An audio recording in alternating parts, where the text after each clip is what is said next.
Baloch liberation army అని చెప్పుకునేటటువంటి వాళ్ళు ఒక తీవ్రవాదులు. వాళ్ళు ఈడ్చిపెడితే 1500 మంది లేరు, లక్షలాది మంది సైన్యం ఉన్నటువంటి పాకిస్తాన్ని వాళ్ళు ఏం చేయగలుగుతారు, మా భూభాగాన్ని వాళ్ళు ఆక్రమించుకోవడం ఏంటి, అంత సీన్ లేదు అంటూ పాకిస్తాన్ సైన్యం చెప్తోంది. నిన్న ఒక 130 మందిని దాకా చంపేశామని డ్రామా కూడా చూపించి, అది డ్రామాని బెలూచ్ వాళ్ళు సాక్ష్యాలతో నిరూపించారు.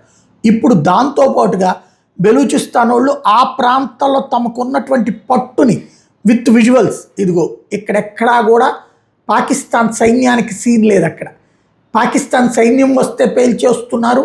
పాకిస్తాన్ అక్కడ ఉన్నటువంటి వాహనాలన్నీ కూడా బెలూచ్ ఆర్మీకే పనిచేస్తున్నాయి.